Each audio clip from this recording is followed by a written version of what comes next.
नमस्कार दोस्तों, ocean network में आपका स्वागत है। रिजल्ट आते ही सबसे पहले छाती पीटने वाले और ईवीएम हैक कर ली गई या ईवीएम का जादू है, ये कहने वाले जो मोदी विरोधी हैं, वो इस बार भी जब 4 जून को रिजल्ट आएंगे, तो वही पुराना जो राग है उनका, जो उनका स्यापा है, उसको दोहराते हुए दिखाई देंगे और एक माहौल बनाने की चेष्टा तो हो ही रही है। राहुल गांधी और अखिलेश भैया की जो एक जॉइंट प्रेस कॉन्फ्रेंस थी और वो क्यों थी, ये हमारे जैसे 4 दशक की पत्रकारिता करने वाले को समझ में आ नहीं रहा है। उसमें जिस तरीके से राहुल गांधी कह रहे हैं कि बीजेपी की तो 150 सीटें भी नहीं आएँगी। अरे भई, अपने मुँह पे हाथ फेरो, ये बताओ कि कांग्रेस की कितनी आ रही हैं? ज़रा बताओ छाती ठोक कर के कि कांग्रेस जो है वो 145 ले रही है, 244 ले रही है या 272 लेकर के सरकार बनाने जा रही है। अगर दम है तो बताओ, फिर अमेठी से क्यों भाग गए? और जब सवाल पूछा गया तो कहने लगे कि ये तो भाजपा वालों का सवाल है।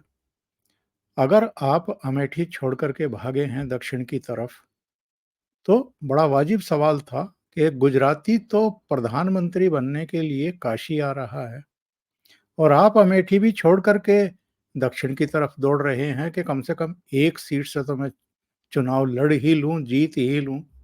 बहरहाल आज हम चर्चा करेंगे इस मुद्दे पर। राम गोपाल यादव का एक बहुत ही वाहियात बयान आया है। वो कह रहे हैं कि ये जो पूजा पाठी होते हैं, पूजा पाठ करने वाले होते हैं, ये पाखंडी होते हैं। अब तक अयोध्या में भगवान राम के 1 करोड़ से अधिक लोग दर्शन कर चुके हैं 22 जनवरी को प्राण प्रतिष्ठा के बाद से। रामनवमी के अवसर पर भी 5 लाख से अधिक राम भक्त अयोध्या में मौजूद थे और ये कह रहे हैं कि पूजा पाठ करने वाले और अयोध्या पहुंचने वाले सब पाखंडी हैं। तो क्या ऐसे चुनाव जीतेंगे आप? और जो आपकी दुर्दशा है 2014, 2019 और इस बार भी, उससे कुछ अलग रिजल्ट होने वाला नहीं है समाजवादी पार्टी का। जिस तरह के इनके तौर तरीके हैं, जिस तरह के इनके बयान हैं। 2 दृश्य मैं आपके सामने रखता हूं। एक कुछ समय पहले विमान का ही था, मीट मच्छी खाते हुए एक खानदान के चिराग, और दूसरा प्रधानमंत्री नरेंद्र मोदी का। बिहार से एक जनसभा से टेक ऑफ किया और हेलीकॉप्टर में जो भगवान राम की के मस्तक पर सूर्य तिलक हुआ, उसके दृश्य देख रहे हैं और कितने भक्ति भाव से देख रहे हैं, कितने संस्कारों के साथ, समर्पण के साथ देख रहे हैं कि जूते चप्पल उतार दिए और उसको देखते हुए अपने सीने पर हाथ रखे हुए हैं। ये 2 दृश्य बताते हैं कि हमारे देश की राजनीति किन दिशाओं में जा रही है। और फिर ये छाती पीटते हैं, माथा पीटते हैं, दीवार में सिर मारते हैं कि ईवीएम हैक हो गई। मेरे साथ जुड़ रहे हैं बहुत ही खास मेहमान, पटना से अभिषेक तिवारी, किसी परिचय के मोहताज नहीं है। उनसे जुड़ कर के इस चर्चा को आगे बढ़ाते हैं। अभिषेक जी, बहुत स्वागत है आपका। नमस्कार। ओमकार सर, आपको और आपके सभी दर्शकों को प्रणाम, नमस्कार, जय श्री राम। तो सब पूजा पाठ करने वाले पाखंडी होते हैं और 2014-2019 में जिन्होंने भारतीय जनता पार्टी और नरेंद्र मोदी को मत दिया, जनादेश दिया, सरकार बनाने का एक तरीके से उनको तिलक किया, वो सब पाखंडी हैं। जो भी हिंदू हैं, जो भी पूजा पाठ करते हैं, मंदिरों में अलग-अलग जगहों पर जाते हैं, भगवान राम या काशी विश्वनाथ या उज्जैन महाकाल या जितने भी केदारपुरी से लेकर के तमाम जगहों पर, वो सब पाखंडी हैं। देखिए महागठबंधन सर क्या बोलता है मुझे इस बात से फ़र्क नहीं पड़ता। मेरा काउंटर में सिर्फ़ एक ही क्वेश्चन है। नमाज़वादी पार्टी लोग उत्तर प्रदेश में क्यों कहने लगे थे, ये आज जस्टिफाई किया। और रामगोपाल जी से प्रश्न है कि क्या यही बात आप चर्च में प्रेयर के लिए या मस्जिद में नमाज के लिए कह सकते हैं क्या? हाँ या ना? मुझे अधिक नहीं पढ़ना। दर्शक चाहे कमेंट बॉक्स में उत्तर दे दे, हाँ या ना?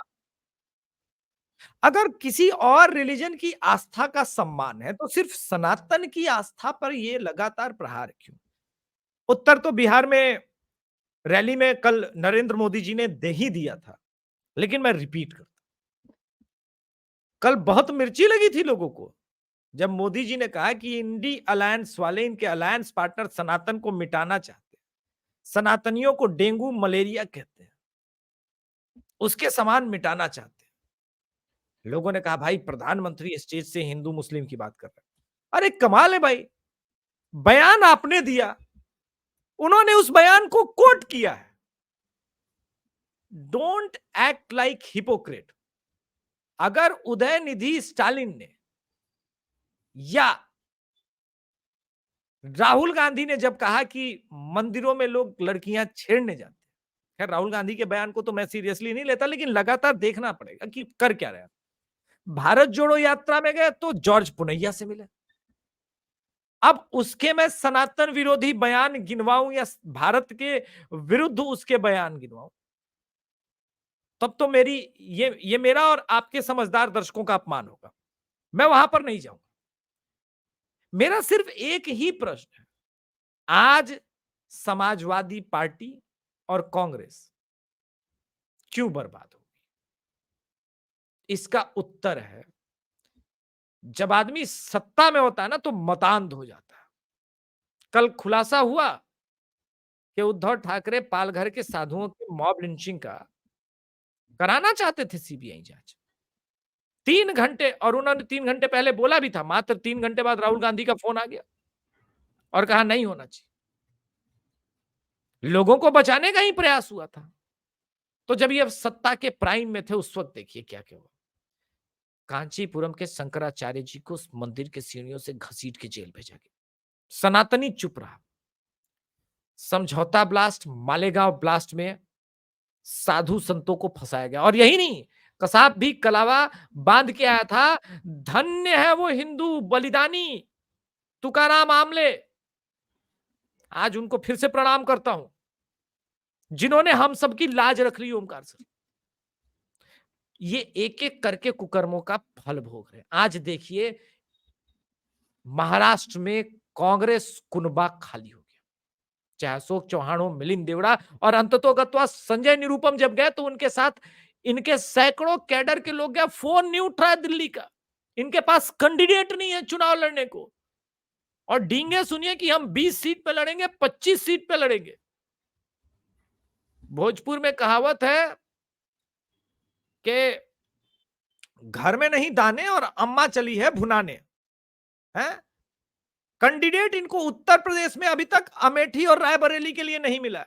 डाउनफॉल में बता रहा हूं सर, हम इस बात पे बात ही नहीं कर रहे हैं अब, और बात होना ही चाहिए नहीं चाहिए कि भाजपा कितनी जीतेगी, क्या करेगी। इनका कैडर देखिए, मध्य प्रदेश में 6 महीने पहले तक ये दम भर रहे थे चुनाव का। मध्य प्रदेश बुरी तरह से हारे, छत्तीसगढ़ हारे, और राजस्थान में भी ऑलमोस्ट स्वीप की ही कंडीशन है। लोग ओपिनियन पोल में, बहुत सारे लोगों के ओपिनियन पोल अलग अलग आते हैं, उस पर मैं नहीं जाऊंगा। स्थिति कमोबेश वही है। उत्तराखंड में गायब है, पंजाब में अब ऑलमोस्ट गायब है, हिमाचल में गायब है, और हरियाणा का पता है 9 जीतेगी बीजेपी या एक आध इधर उधर हो जाए। कहने का मतलब है कि केरल और तमिलनाडु, और एक पैकेट में 3-4 सीट कर्नाटक का, और 3-4-5 सीट तेलंगाना का छोड़ दे, तो कांग्रेस हइये नहीं है। जो बिहारी भाषा में कहते हैं हइये नहीं है। वो तो किशनगंज की सीट इसलिए जीत रहे हैं क्योंकि मुस्लिम बहुल सीट है, और वो सीट आरजेडी ने गिफ्ट कर दी थी, वरना ये किशनगंज भी जीतने की परिस्थिति में नहीं होते अगर वो गिफ्टेड सीट नहीं होती तो। बंगाल में तो है मुसलमान, तो बंगाल का मुसलमान क्यों नहीं कांग्रेस को ऑब्वियस चॉइस मान रहा है? क्यों अधीर रंजन चौधरी अपनी बहरामपुर सीट से स्ट्रगल करते हुए नजर आ रहे?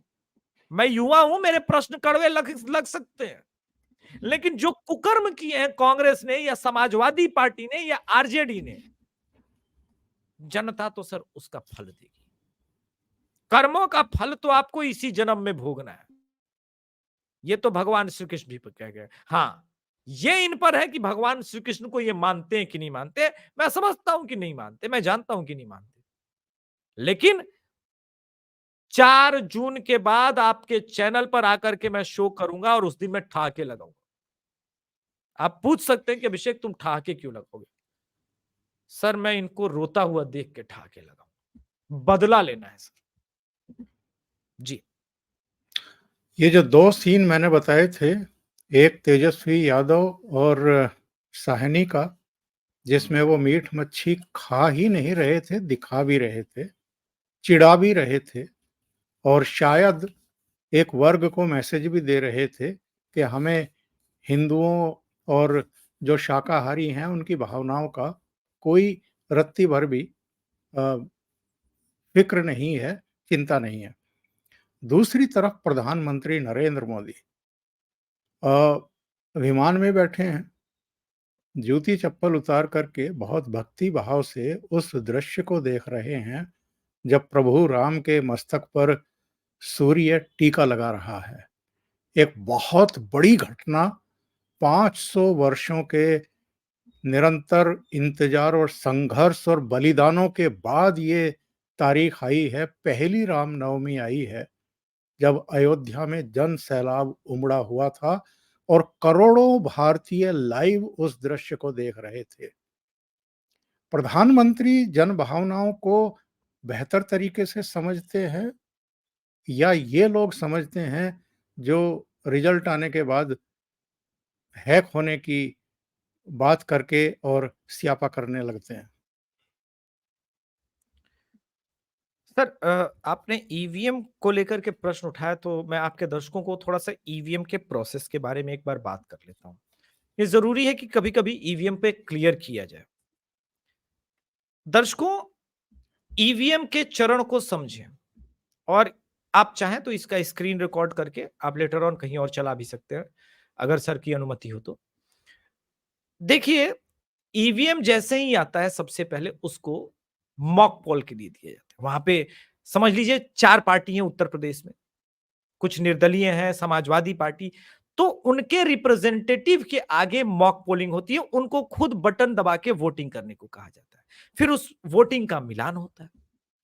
अगर ईवीएम में वहां वोटिंग सबके सामने सही आ रही है, तब तो आगे फर्दर स्टेप के लिए बढ़ेगा, वरना वहीं पे वो ईवीएम मशीन रिजेक्ट हो जाएगी।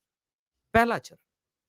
चलिए वो ईवीएम पास हो गया, उसके बाद एक खास नंबर सिस्टम सबके सामने दिया जाता है, वो नंबर सिस्टम के साथ ही लॉक होता है, जो लॉक होता है वही नंबर सिस्टम एक्चुअली डिस्ट्रीब्यूट होता है। अगले दिन सुबह वोटिंग से पहले फिर से मॉक पोलिंग की जाती है, उन्हीं रिप्रेजेंटेटिव के सामने, और मॉक पोलिंग का रिजल्ट दिखाया जाता है कि भैया आप देख लीजिए, आपने इसको इसको वोट दिया था, ये मिलान हुआ और ये पीठासीन अधिकारी और अलग अलग पार्टियों के रिप्रेजेंटेटिव। इसके बाद वोटिंग शुरू होती है वीवीपैट के साथ। वीवीपैट में आप देखते ही हैं कि कहां वोट है। तो जो बॉलीवुड आजकल नैरेटिव चला रहा है कि वोट कहीं भी दो जाएगा वहां पे, तो वीवीपैट में तो कनेक्टेड में वो नहीं आएगा ना। वोट आप दोगे बीजेपी को या कांग्रेस को, मान लीजिए समाजवादी पार्टी को, और वो जा भाजपा को रहा है, तो वीवीपैट में भाजपा लिख के आएगा ना, कांग्रेस लिख के तो नहीं आएगा। समझ रहे हैं? तो एक वो पैकेट। अब वहां भी अगर सक्सेसफुली रहा, तब फिर से उसी ईवीएम को एक सीरियल नंबर के साथ बंद किया जाता है। वही सीरियल नंबर पार्टी के, अलग अलग पार्टी के, राजद, समाजवादी पार्टी, आरएलडी, फलाना ढिमकाना, निर्दलीय, उन सबको वो सीरियल नंबर दिया जाता है। गिनती के टाइम में जो लोग कहते हैं कि ईवीएम रिप्लेस हो गया, भाई ईवीएम रिप्लेस कर लोगे, वो सीरियल नंबर भी रिप्लेस रिप्लेस कर दोगे क्या? वो कैसे करोगे? वो संभव नहीं है, इनको पता नहीं है। फिर उसी सीरियल नंबर के साथ खोला जाता है। इस देश का दुर्भाग्य है कि इस देश के खान मार्केट गैंग, मीडिया और चरण चाटुकारों ने इस देश के चुनाव आयोग की प्रतिष्ठा साख पर लगा दी है। यह शर्मनाक है। पार्टियां आएंगी जाएंगी, भाजपा रहेगी, 50 साल बाद कोई और सत्ता में रहेगा, 20 साल बाद कोई और रह सकता है संभवतः, मुझे नहीं पता। लेकिन चुनाव आयोग भारत का रहेगा। इसकी निष्पक्षता पर जिस प्रकार से प्रश्न चिन्ह उठाए जा रहे हैं, इन मतांध लोगों को जेल में बंद करना चाहिए, सजा मिलनी चाहिए, वंस फॉर एन ऑल। एक बार ये स्टैंडर्ड सेट करना चाहिए कि आओ, अगर हैकिंग की बात करते हो माइकल लाल, 4 चरणों में 5 चरणों में जो ईवीएम का प्रोसेस है, वो प्रोसेस फॉलो करते हुए हैक करके दिखा दो, नाम बदल देंगे। और यहीं पे अभिषेक तिवारी अपना बैंक अकाउंट खाली कर देगा अगर कोई कमाई का लाल हैक कर दिया तो। अब आते हैं सर आपके दूसरे प्रश्न पे। क्या इनको पता नहीं है? हर नेता को पता है ईवीएम का प्रोसेस क्या है, और हर उनके कार्यकर्ता को पता है, क्योंकि वो उस प्रोसेस में जुड़े रहते हैं, वोटिंग कराते हैं। प्रश्न ये है कि ये जो खान मार्केट लुटियंस मीडिया का पैसा लेने का तरीका है, ये बताते हैं यही, अरे सर लहर तो आप ही की है, थोड़ा मेहनत हम कर देंगे, थोड़ा आपके लिए बैटिंग कर देंगे, आप चुनाव जीत जाएंगे। मोदी जी इन मीडिया वालों को जूते की नोक पे रखते हैं, इसीलिए तो मीडिया वाले परेशान हुए ना। ये शैंपेन वैम्पेन ग्लास नहीं रखते, बोलेंगे राष्ट्र का काम है, मीडिया को करना है करे। मीडिया का अपना काम है, कार्यपालिका का अपना काम है, न्यायपालिका का अपना काम है, विधानमंडल का अलग अलग काम है। ये 4 स्तंभ बताए जाते हैं न्यायपालिका के। आप सब इंडिपेंडेंट है, आप अपना काम करिए, मैं कैसे जमीन को रीड करूंगा? वो स्वयं नजर बनाते हैं। अफसोस ये है कि राहुल गांधी जैसे लोग के साथ जो भारत जोड़ो यात्रा में चल रहे थे, वो इतने चाटुकार लोग थे, उन्होंने उस यात्रा के दौरान भी रियल इंडिया को देखने नहीं दिया, क्योंकि उनके आसपास जो लोग खड़े हुए थे वही उन्हीं के बुलाए हुए समर्थक थे। अगर सही मायनों में इस देश में कोई पद यात्रा कर दे तो पूरा मोमेंटम चेंज हो जाता है, और उदाहरण है तमिलनाडु में के अन्नामलाई जी। अच्छा, ये अखिलेश यादव और राहुल गांधी की प्रेस कॉन्फ्रेंस पर अगर वापस लौटें, तो जी, ये अखिलेश यादव ने गाजियाबाद से गाजीपुर का नाम ही क्यों लिया? मथुरा से काशी या अयोध्या का नाम क्यों नहीं लिया? इनको पता है कि इस वक्त अगर 3 सीटें जो समाजवादी पार्टी जीतती हुई नजर आ रही है, वो एक गाजियाबाद है, सॉरी गाजीपुर है, एक इनकी सेफेस्ट सीट आजमगढ़ और मैनपुरी है। इसके बाद ये चौथी कोई ऐसी सीट नहीं है जिसपे ये कॉन्फिडेंटली बोल सके कि हम जीतेंगे। हालांकि मैं मानता हूं कि संभवतः ये जौनपुर भी जीतेंगे, क्योंकि बीएसपी ने जो कैंडिडेट खड़ा किया है वो बीजेपी को डेंट करेगा। बीएसपी ने बहुत स्मार्ट राजनीति शुरू की है। आकाश आनंद, मुझे लग रहा है कि जिन नए युवा चेहरों को मैं देख रहा हूं, उनमें सबसे अधिक समझदार और पॉलिश नजर आ रहे हैं। राहुल गांधी, अखिलेश यादव तेजस्वी से कहीं अधिक मैच्योर लग रहे हैं। उनके भाषण में सुन रहा हूं, जिस प्रकार से वो बातें कर रहे हैं, जिस प्रकार से चंद्रशेखर को उन्होंने नगीना में लताड़ा, मुझे लग रहा है कि आने वाले समय में जब समाजवादी पार्टी के वोट से मुसलमानों का विश्वास फुट जाएगा कि ये नहीं जीत सकती, और ये चुनाव और 2027 का आज अखिलेश के लिए संभवतः इनकी राजनीति के लिए आखिरी चुनाव 2 साबित होने जा रहे हैं। इसके बाद शिफ्ट होगा सर, उत्तर प्रदेश में एक मोमेंटम शिफ्ट होगा, और बीजेपी के सामने जो संभवतः दूसरी पार्टी खड़ी होगी वो बीएसपी ही होगी सर। बीएसपी ने, आप देखिए, जहां पे उनको लगा कि मुसलमान वोट का जरूरत है उनको समाजवादी पार्टी को आईना दिखाने के लिए, वहां पे वो खड़ा हुआ। जहां पे पूर्वांचल में बीजेपी के अगेंस्ट में मजबूत कैंडिडेट खड़े करने थे, वहां पे बीजेपी में के विरुद्ध मजबूत कैंडिडेट खड़े हुए हैं। सो बेटर कर रहे हैं। अब आपने पूरा पूछा कि गाजियाबाद से गाजीपुर कहेंगे, कल ही नरेंद्र मोदी जी ने इसका भी उत्तर दिया, सॉरी योगी आदित्यनाथ जी ने दिया बिहार में, कि अपराधियों के घर आजकल ये लोग फातिया पढ़ने जाते हैं। और ये बड़ा पोस्टर लखनऊ में आज लगा हुआ है, मिट्टी में मिला दिया, योगी जी एक तरफ है और एक तरफ मोदी जी है। अगर वो पोस्टर आपको मिल जाए तो आप दर्शकों को दिखा भी सकते हैं। कहने का तात्पर्य ये है सर कि एक तरफ तो बीजेपी में कॉन्फिडेंस है, लेकिन जिन लोगों ने ये इंडी अलायंस वालों से पत्रकारिता के नाम पर पैसे लिए हैं चुनाव जिताने के लिए, वो ट्विटर पे ट्रोल आर्मी बन गई है। आज आप देखिए फ्रस्ट्रेशन में ओमकार सर क्या है, वो अब गाली गलौज पर उतर है। पहले ट्रोलिंग पे उतरे, अब वो गाली गलौज पे उतर है। कल से सी वोटर और बाकियों के सर्वे आने के बाद आए बाएं साए बक रहे हैं, कोई 40 सीट समाजवादी को दे रहा है, कोई बीजेपी को 30 सीट दे रहा है। अरे महामूर्खों, जब तुम्हारे साथ बहुजन समाजवादी पार्टी चुनाव लड़ी, आरएलडी चुनाव लड़ी, कांग्रेस चुनाव लड़ी, तब 64 सीटें जीत ली थी बीजेपी ने। ऐसा क्या बदल गया है 2019 और 2024 में? आप अपने आसपास देखिए, जो भाजपा का वोटर था, क्या वो बदल के बीएसपी या समाजवादी पार्टी को वोट कर रहा है क्या? और अगर आपके आसपास का, आपके रिलेशन का वोटर नहीं बदला, तो कैसे ये माइंड में एक ख्याली पुलाव पकाया जा रहा है? 2019 से 24 में क्या बदल गया? कुछ नहीं बदला। बीजेपी का वोट शेयर 4 से 5% राइज होने जा रहा है, ये बदला है। बढ़ रहा है, कम नहीं हो रहा है। तो इन दोनों की तो जोड़ी सर, आपने उस समय जब मैं आपको फॉलो करता था, युवा दो लड़कों की जोड़ी का नारा लगा था 2017 में, तो दिखा हमें कि 7 सीटें जीती थी, इससे ज्यादा अपना दल की सीटें आ गई कांग्रेस से। तो हमें पता है ना कि इनका पोटेंशियल क्या है। अब एक शेर है कि दिल बहलाने के लिए गाली भी है ख्याल अच्छा, वही सही सर। और ये ममता बनर्जी जो पिछले करीब-करीब 10 दिन से रामनवमी पर दंगे की रट लगाए हुए हैं, इनकी ये इच्छा है या वोटों का ध्रुवीकरण करने का तरीका है, क्या है? आज तो शोभा यात्रा में चलेंगी। देखिए, अंतिम मृत्यु शैया पर जाने पर तो राम के ही शरण में जाना है।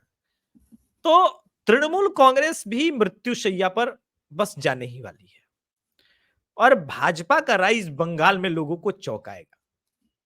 वैसे जो सही मायनों में बंगाल के विश्लेषण पे, बंगाल पर ध्यान देते हैं, उनको चौंकना नहीं चाहिए। 2014 में वोट शेयर क्या था, 2016 में क्या हुआ, 2019 में क्या हुआ, 2021 में क्या हुआ, आप देखेंगे एक अलग ढंग से भाजपा का वोट शेयर लगातार बढ़ा। इसके बाद इनको कॉन्फिडेंस हो गया ममता बनर्जी को 2021 में, ओवर कॉन्फिडेंस, कि भाजपा के कैडर तो अब बचाने नहीं है, ये लोग तो भाग गए, ये तो समाप्त हो गए, लेफ्ट और कांग्रेस बची नहीं है, मैं हूं। तो खूब अराजकता, उत्पात और घोटाला शुरू किया। और इनका वाटरशेड मोमेंट, बहुत लोग बोलेंगे संदेश खली हो सकता है या फिर पोस्ट पोल वायलेंस हो सकता है, लेकिन मैं मानता हूं कि जब शुवेंदु अधिकारी का परिवार टीएमसी से अलग हुआ, वहीं से इनकी दुर्गति के दिन शुरू। शुवेंदु अधिकारी ही तो वो थे जिन्होंने वो पूरा आंदोलन चलाया, नाम इनका हुआ। लेकिन अब शुवेंदु अधिकारी वेट कर रहे थे। तो पंचायत चुनाव में जब अत्याचार की पराकाष्ठा हो गई, तब शुवेंदु अधिकारी ने वापस लोगों को मोबिलाइज करना शुरू किया और ग्राउंड पर एक ही नैरेटिव सेट किया, तुम्हारा जीवन तब तक संकट में है जब तक तृणमूल कांग्रेस सत्ता में है। और इसको जस्टिफाई भी रोज जस्टिफाई करती रही टीएमसी। ये बात लोगों को समझ में आ गई कि ठीक है, पोस्टपोल वायलेंस पे संभवतः देश के गृह मंत्री, प्रधानमंत्री, राष्ट्रपति शासन नहीं लगा पाए, उतना प्रेजेंस नहीं दिखा पाए, बचा नहीं पाए, लेकिन विकल्प भाजपा के अलावा कुछ नहीं। लेकिन संदेश खली को जिस प्रकार से हैंडल किया शुवेंदु अधिकारी ने, वो मोमेंटम पिक किया, और इसके बाद तो रेस्ट इज हिस्ट्री की कहानी है। इतनी फड़फड़ाई हुई है ममता बनर्जी कि जो जय श्री राम गाली लगती थी, आज उसी रामनवमी के शोभा यात्रा में स्वयं शामिल हो गए। तो हिंदू कार्ड खेलना पड़ रहा है भाई। जीवन भर मुस्लिम कार्ड चला, जीवन भर मुस्लिम अपीजमेंट किया, और इनको समझ में आ गया कि अकेले मुसलमान के वोट के भरोसे नहीं जीता जा सकता, थोड़ा हिंदू वोट तोड़ना पड़ेगा। अब देखना ये है कि वो थोड़ा कितना होता है। इनको 17 पे लेके जाता है, 19 पे लेके जाता है, लेकिन सिंगल लार्जेस्ट पार्टी लोकसभा में भाजपा बनी। जी। अब ये एक मित्र ने बड़ा दिलचस्प ट्वीट किया है, वो किया है, मैसेज किया है, राम नाम सत्य है टीएमसी। तो सही है। राम बहुत नाम बहुत सिमरन। धन्यवाद अभिषेक जी, इतना समय निकालने के लिए ओशियन नेटवर्क के लिए और कई मुद्दों पर चर्चा करने के लिए। नमस्कार। ओशियन नेटवर्क के सभी दर्शकों को प्रणाम, नमस्कार, जय श्री राम। ओमकार सर, आपको बहुत बहुत प्रणाम। बहुत बहुत थैंक यू सो मच।